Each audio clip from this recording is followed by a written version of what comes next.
Shalom, la paz del Señor sea con cada uno de mis estimados hermanos en este día. Estamos por terminar el día y una vez más, ustedes conocen los reportajes que están escuchando. Ya son 2000 muertos en Estados Unidos por causa de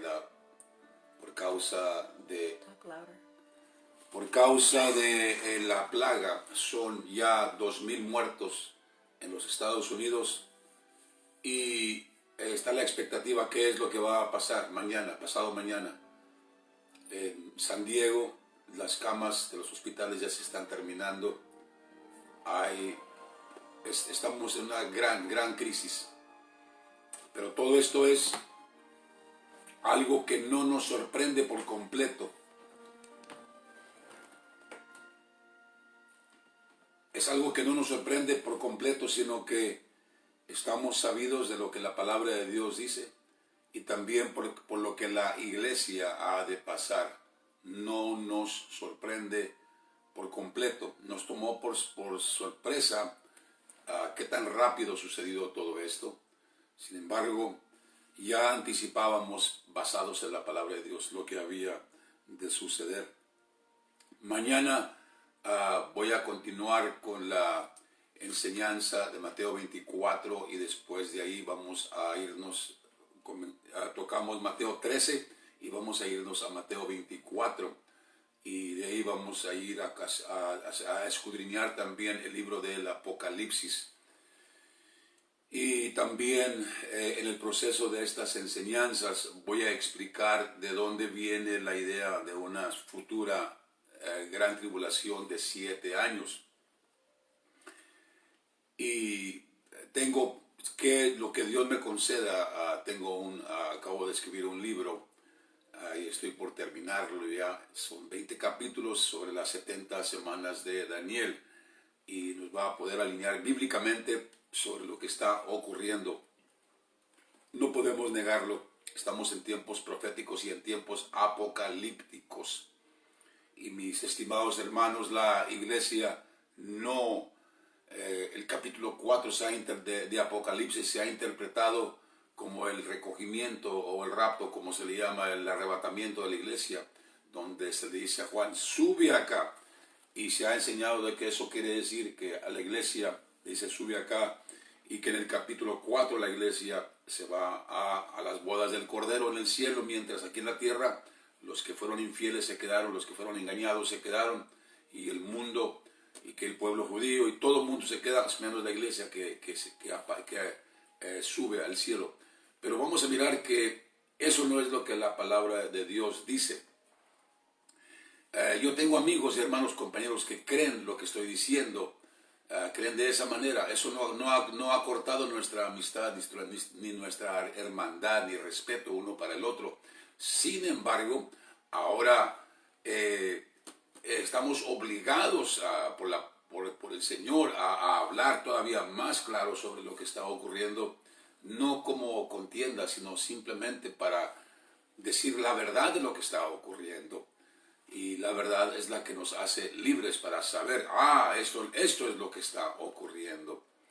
Porque cuando miramos que van a comenzar a cumplirse cosas que están en el capítulo 5, 6, 7, 8, 9, 10, 11, 12, hasta el final del Apocalipsis, y nosotros aquí estamos todavía, entonces si estamos aferrados a que no es así, entonces va a haber confusión. Sin embargo, cuando entendemos que la iglesia estaremos aquí, que el recogimiento de la iglesia es también un día de juicio, de juicio final. Ese sí es el juicio final. Hoy no estamos en el juicio final. Esto es muy importante. Quizás hay quienes creen que es el juicio final y que ya no hay esperanza. No, Señor, hay esperanza. Y la iglesia nos levantamos con el poder de Dios. Somos llamados para levantarnos con el poder de Dios y para interceder, para clamar por nuestras familias, por nuestros hermanos, por la iglesia, que Dios siga despertando y se levanten nuevos intercesores para orar. Y también oramos por un mundo incrédulo, también oramos por los inocentes que han sufrido todo esto. Pero repito, esto alguien me preguntó esta mañana, ¿esto es el final? Dije, no, no es el fin todavía. No es el fin. Estamos en un tiempo que el Señor llamó, la verdad, los principios de dolores comenzaron hace mucho tiempo. La única diferencia es que todos estos dolores han ocurrido en África, en Asia, en otros lugares, otros países, otros continentes. Los habitantes y la ciudadanía de los Estados Unidos de Norteamérica se ha acomodado la mentalidad de que aquí no puede suceder, aquí no puede ocurrir. Pero estamos mirando que llegó la plaga también a los Estados Unidos y está el epicentro de la plaga está en la ciudad de Nueva York. Nueva York es el centro económico del mundo, del país. Ahí está la bolsa de valores, lo que se llama en inglés Wall Street. Entonces llegó a los Estados Unidos. Y vamos a mirar qué simboliza eso. Así que nosotros hablamos del principio de dolores, pero la verdad es que otros continentes ya han estado sufriendo de tiempo lo que llamamos los dolores del último tiempo. Y yo le llamo a este tiempo más bien ya convulsiones de dolores para este tiempo. Ahora ha alcanzado el mundo entero, incluyendo el país intocable, que considerábamos intocable, los Estados Unidos, pero ya llegó. Y hay razón porque hemos pecado, hablo por nuestro país, hemos abortado en este país 1,5 millones de criaturas cada año. Se ha legalizado en este país el matrimonio del mismo sexo. La Corte Suprema de este país declaró que en tiempo atrás de que Jerusalén no era la capital del país de Israel. Por eso judíos americanos que viven aquí, que nacieron en Jerusalén, Israel, sus pasaportes anteriormente decían nacido en Jerusalén, Israel, la ciudad y el país. Pero hace algunos años que la Corte Suprema de este país dio el fallo y cambiaron, dijeron, no podemos decir que Jerusalén es la capital de Israel, está en cuestión, es debatido todavía, está por negociarse. Y todos los judíos americanos en ese tiempo recibieron su pasaporte nuevo, lugar de nacimiento Jerusalén, pero sin incluir el país. Dijeron Jerusalén, todavía no sabemos a quién pertenece. La Corte Suprema dio ese fallo. Gracias a Dios que tenemos un presidente que reversó aquello y dio el reconocimiento de que Jerusalén es la capital de Israel. Así que todos estos pecados, abominaciones, pecados abominables, la educación perversa de los niños, las escuelas, terrible, es una cosa baja e indescriptible explicar la perversidad, pero lo peor es que están dañando y contaminando la mente de los inocentes, de los pequeños. Así que obviamente el hedor llegó al olfato de Dios y Dios, entonces miramos lo que está hoy ocurriendo. Alguien pensará que esto no es el juicio de Dios, que Dios no hace tales cosas. Sin embargo, miramos que Dios cumple sus propósitos y aún usa las injusticias, utiliza la gente pagana o gente descuidada. Permítame dar un ejemplo. La pregunta es esta. José, el soñador, fue traicionado por sus hermanos y vendido para ser llevado a Egipto como un esclavo. Terrible el trauma, la tribulación que le ocurrió a José, estando en casa de su padre. Ahora se encuentra un esclavo en una nación pagana, lejana de su casa, lejos. Sin embargo, mantuvo su fe y recordó lo que Dios le había enseñado que él iba un tiempo a hacer. Y entonces fue vendido por sus hermanos, traicionado. Pero la Biblia dice, fue un hombre enviado a Egipto, José. José fue enviado, dice la palabra, dice el Salmo, José fue enviado a Egipto por Dios. La pregunta es, ¿cómo llegó José a Egipto? Pues vendido por sus hermanos, no que Dios lo envió. ¿Dios lo envió o sus hermanos lo vendieron?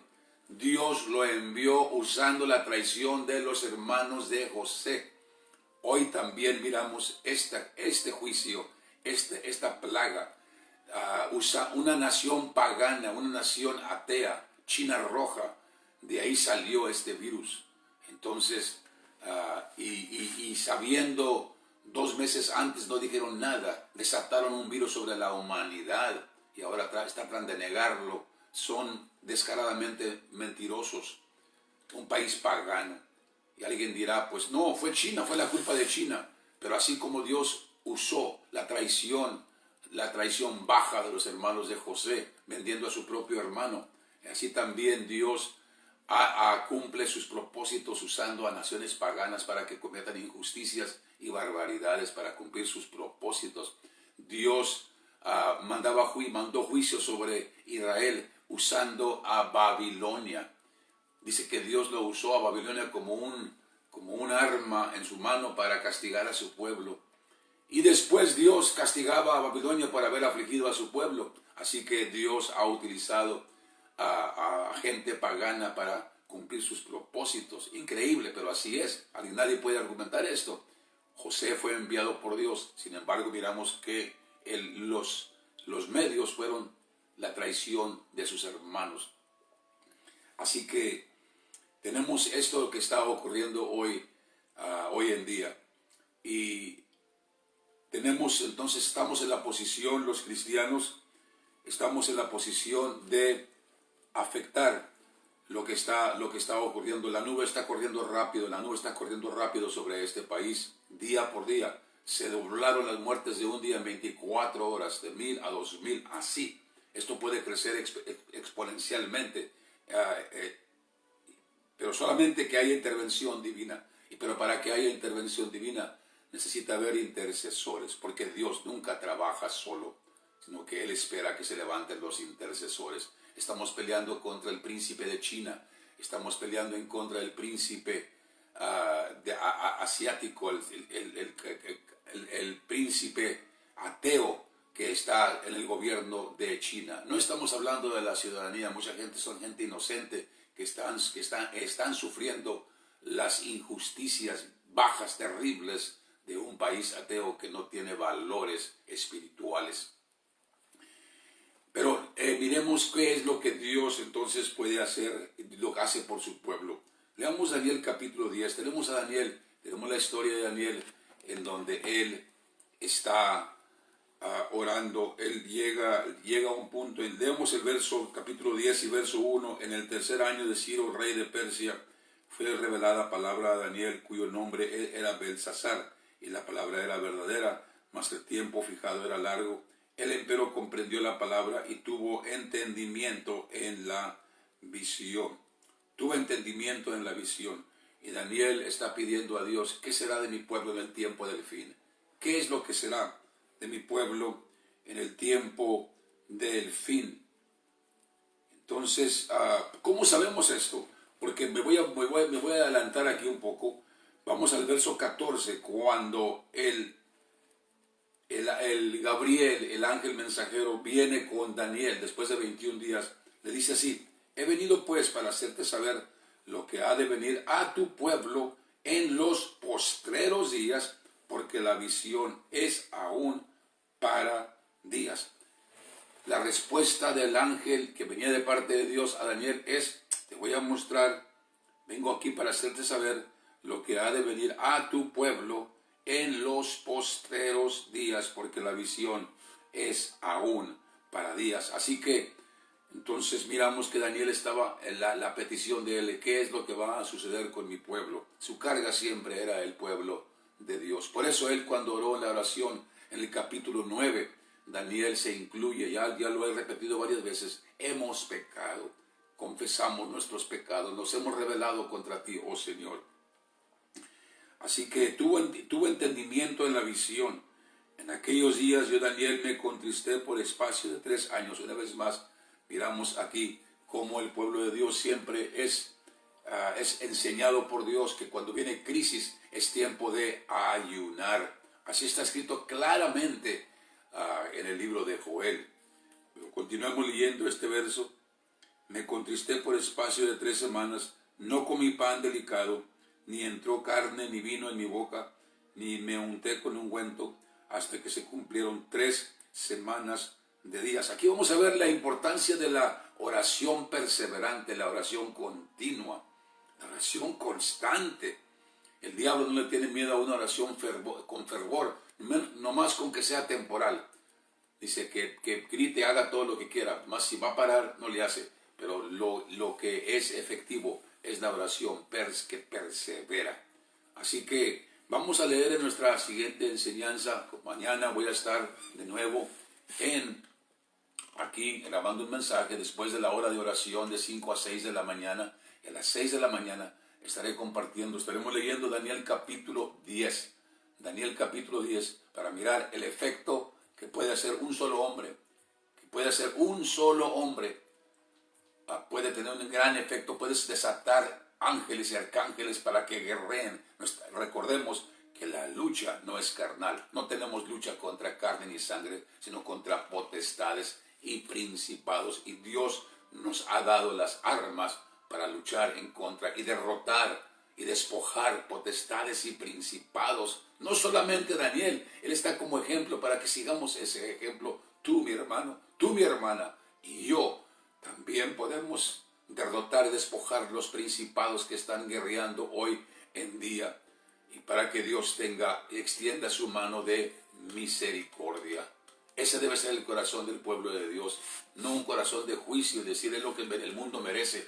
No, Señor, hay que pararnos en la brecha. Tenemos ejemplos de la Biblia de hombres de Dios que se pararon en la brecha hasta por gente incrédula, como lo hizo Moisés, un pueblo rebelde, un pueblo duro de servir. Sin embargo, él amaba al pueblo, a su pueblo, y dijo al Señor: Señor, primero borra mi nombre del libro de la vida, pero no destruyas a ese pueblo. Y Dios se agradó del corazón de Moisés porque tenía el corazón de Dios. Y ese es el corazón que Dios quiere que tengamos hoy, mi estimado hermano. Dios te bendiga, Dios te guarde, la bendición del Señor sea sobre ti. Amén.